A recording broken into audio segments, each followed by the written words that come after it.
Hi everyone, so today we are going to be decorating for the 4th of July.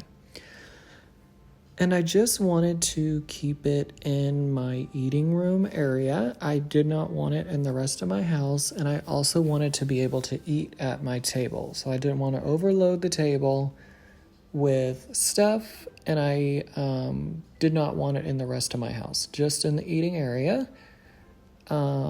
So I decided to go with this tree that I've used for the past couple of years. It's an American flag, basically. And then I just have this Statue of Liberty head, and I was like, you're supposed to put it on the wall, like it has a hole in the back that you would put a nail through. But I was like, what if I used it as the tree topper? I was like, that'd be really cool. So I used fishing line to tie all the larger pieces in. You'll see here in a little bit, to hold them in, and I also just ran a couple around it just in case something were to happen. It would have a security piece to hold it. So just did that, and I also put the tree on a rotating stand because I wanted to decorate the tree like 360, so I could put a lot of stuff in it because I didn't want a bunch of stuff that I was going to have to figure out to put in the kitchen or on the bar cart. I just wanted everything in the tree, essentially. So these are like long flags. I think you're supposed to like hang them, like you could hang them from the ceiling, like on your porch or on the wall. But I use them in the tree as like a garland almost, or a ribbon. It's just really thick, and I think it fills in the tree nicely. So I put those, I had two, so I put two in the tree. Then I put the Statue of Liberty again, just using the fishing line that I use with everything else. I just run it around and just either run it to the center of the tree or around like a thick branch.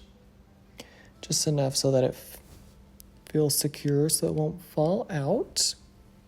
And then I also used like those big red balls. Those are I've used those for Christmas, Valentine's. Now I'm using them for 4th of July. So don't be afraid to use your other holiday stuff for other holidays. Like I use Christmas garland at Halloween, and you would never even know it. Christmas garland at Easter.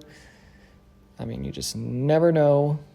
Just because the packaging says it's for something, that doesn't mean you just have to strictly use it for it.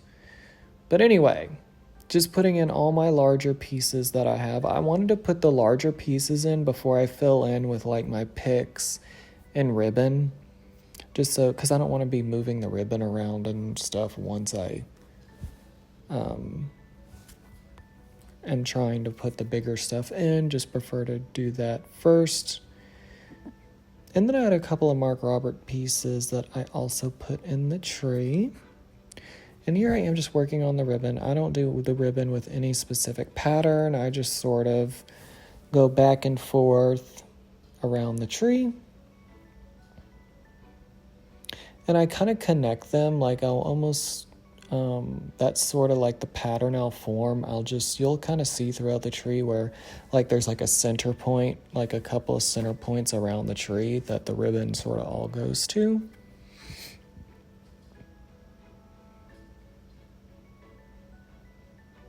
And most of this stuff I've had for a while. Like I didn't purchase anything for 4th of July this year. I just wanted to use what I had. I thought about using the polar bears again like I did last year, but I decided not to.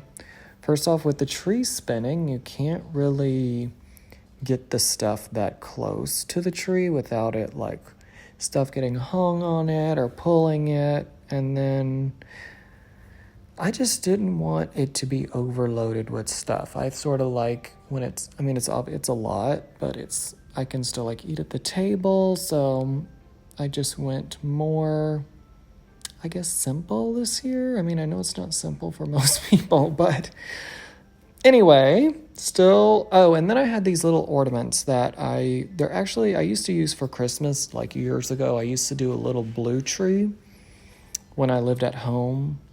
And it was like Americana, New York theme. So I don't use those ornaments for Christmas anymore. I don't do a red, white, and blue theme at Christmas. So they've all been moved to 4th of July, and so even though some of them are like, I think I have a couple snowmen and Santas, those will just get packed up with the 4th of July. I don't think you can go wrong with the Santa at any time of year, but that's just my opinion. And so I just put some curly sort of picks up around the Statue of Liberty head, make it look like it's a firework or something going off. And then I have this large Statue of Liberty. I thought about putting her on the table. For one, she was almost too tall because of the light, and she sort of hid the tree. So I ended up, that's a Mark Roberts rotating base for Christmas, and I just tied a flag ribbon around it to sort of hide the gold pattern that was on it, and then just tied a bow in the front. And then to hide the white base, I just had some, it's almost like just foil confetti that I want to say came from like the Dollar Tree a couple of years ago, and it worked perfect to cover up the base.